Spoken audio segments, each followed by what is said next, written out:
Hello and welcome to our Science of Learning podcast brought to you by the DBE-E3, hosted by me, Moeketin Choba. Nelson Mandela once said, "Education is the most powerful weapon which you can use to change the world," close quote.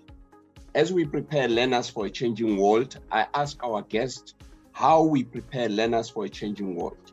She is a prominent South African politician, educator, and academic who had the privilege of working closely with the late President Nelson Mandela. Professor Mary Melcafe, thank you for joining me and welcome.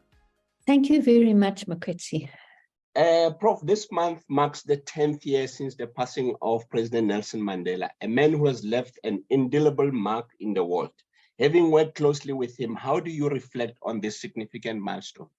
10 years seems to have flown in terms of the loss of this great man.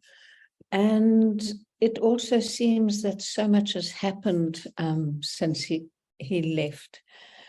But I think that it's important to just remember every year, not just the man, but his vision and this way that he committed himself to achieve his goals.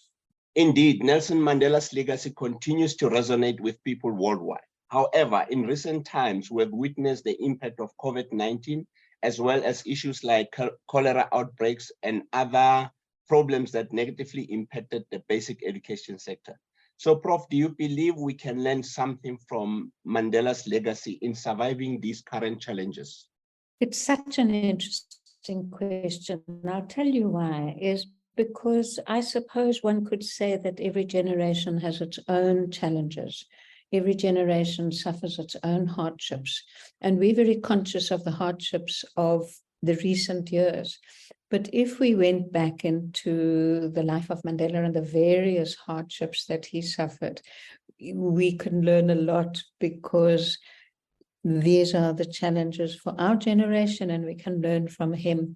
So I would say that what stands out for me in looking at Nelson Mandela's life, and I've recently read the new book that covers his life, is the way in which principle and a principled commitment to the greater good of society was something that sustained him in all of those trials and tribulations. So as we face our challenges, we look backwards only in order to chart our way. And our way forward is to understand that these challenges have affected people in different ways. We need to understand which cholera, in which COVID, in which the economic difficulties, in which unemployment are affecting society, and we need to find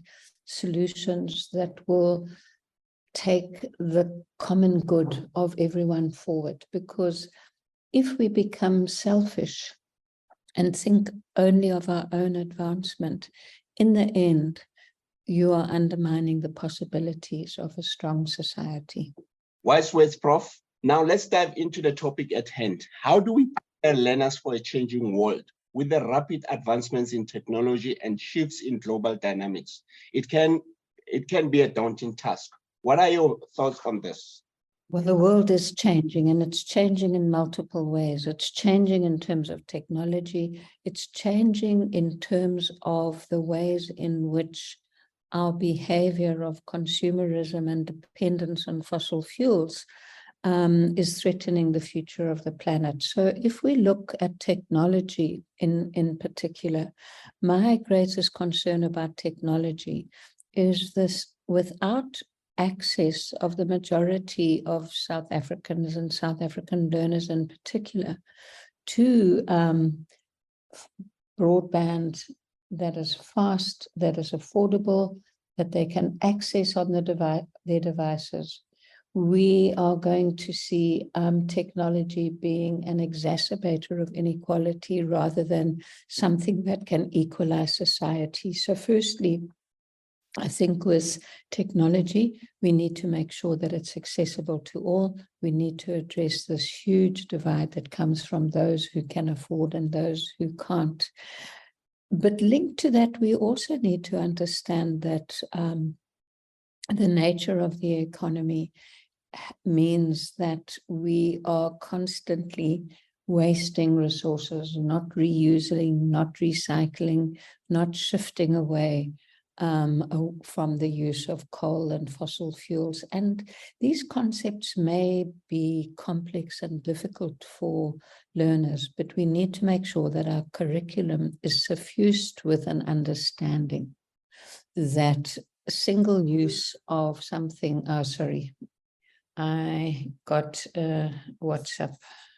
So do I have to start right from the beginning? Young people in contexts around the country need to understand that pollution, that using materials such as a bottle, a container, a plastic, and discarding it when it can be recycled is ultimately taking a resource from the planet and wasting it.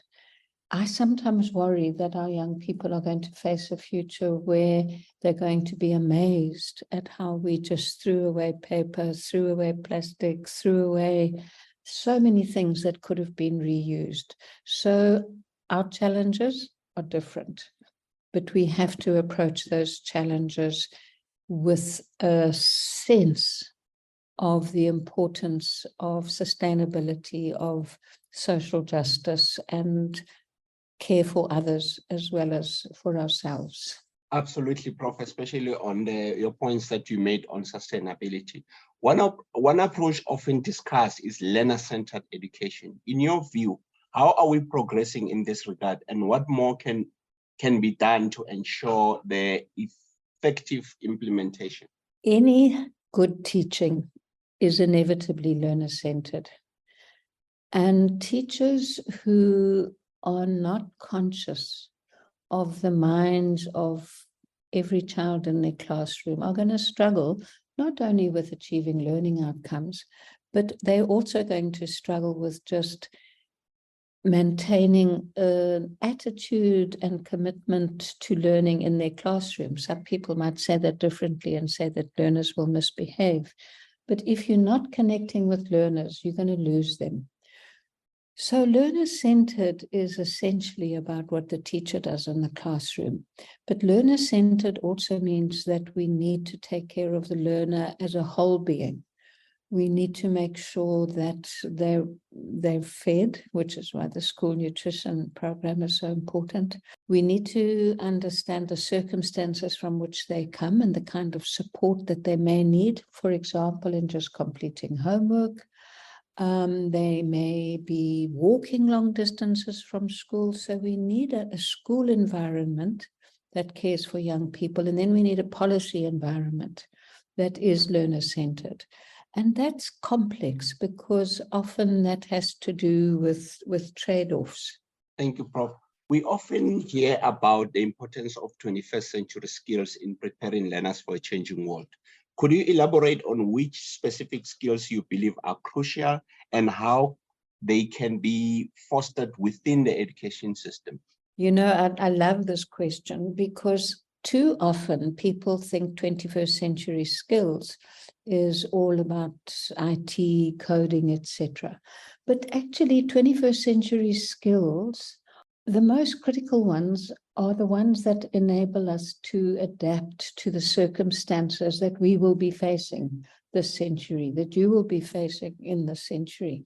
And those skills have again, and I'm going to stress this because of linking it to Mandela Day, is that those are the skills that have to do with having a social perception of the challenges of everyone in society and a commitment to social justice. The second set of skills are those that have to do with thinking critically, and that is more important than people are estimating, I think, because as the society is in flux and the economy is in flux and we face new challenges, you can't just depend on solutions that you relied on before. It also means that we need social skills that enable us to take our learning into different environments, make connections, and support others.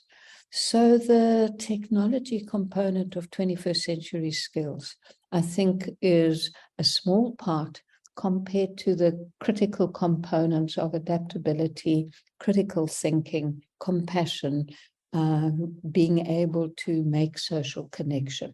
In a rapidly evolving world, how can we ensure that educators themselves are equipped with the necessary skills and knowledge to effectively prepare learners for a changing world?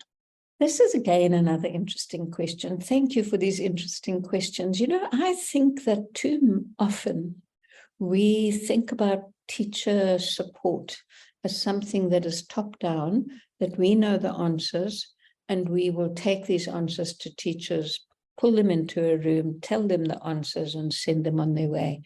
In fact, I think that that is an approach to teacher development, which firstly doesn't take into account the complexity of the situations in which teachers are working and the ways in which they are constantly creating solutions to problems that they are facing.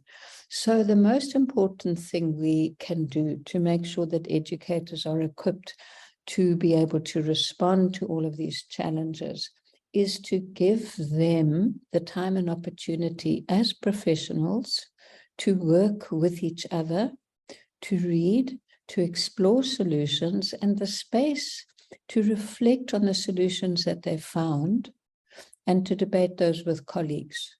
There's something about giving a teacher a teaspoon of knowledge once a year, which I think is just misunderstanding. Firstly, the ability of teachers, the way in which they themselves are problem solving, and we could probably learn more from teachers about how they are finding solutions to problems than I think we recognize. Lastly, Prof, collaboration between different stakeholders is often emphasized in improving education. How can partnerships between government, schools, communities, and parents be strengthened to ensure a holistic approach to preparing learners for a changing world? I think the relationship between school and parents is critical. I sometimes think that we get into almost a blame game. Schools say we can't cope with these kids, the parents need to be spoken to. Parents are struggling sometimes with young people who are facing real social problems, and they think the school should be doing more. So the way that we craft a strong relationship between parents and schools, it varies across communities. You know, where the community is a small community where children are not anonymous, it's easier. But what we have these days is large urban centers where children become anonymous. People don't know whose child this is. Parents often may be working and may not have time to come to school. And we also have children who travel distances to school, sometimes because there's the way schools are distributed, but also because children tend to move out of communities into other communities where they perceive schools to be stronger. Now, all of that means that what we must do is to ask our school leadership to connect outside of the constraints of our law. And I better quickly qualify that before I raise eyebrows. So our school governing body legislation says you have to be a parent at a school in order to be on the school governing body. That burden often falls on a few really committed parents. And what we need to do is to use the legal base of the school governing body to reach out in meaningful ways to other community structures. I often think that we don't make enough use of churches in particular, because in many communities, families are participating in the life of the faith community, a church, a mosque, other faiths. So the more that we can as school leadership, and that's where the responsibility must be located primarily, reach out and make meaningful connections with communities, and through that as a vehicle for more and more parents. But we also need to change the power relations so that it isn't the parents being called as subjects or almost as naughty children being called to a meeting to tell them about the challenges in the school. But we need to see it as an equal partnership where we also listen to community structures, listen to parents. I would like to urge everyone to recognize the immense power of education in shaping our future. Let's continue working together to ensure that every learner has access to quality education, regardless of their circumstances. By doing so, we can truly honor Nelson Mandela's legacy and create a brighter world for generations to come. Thank you, Professor Mary Melcafe, for your time and valuable insights.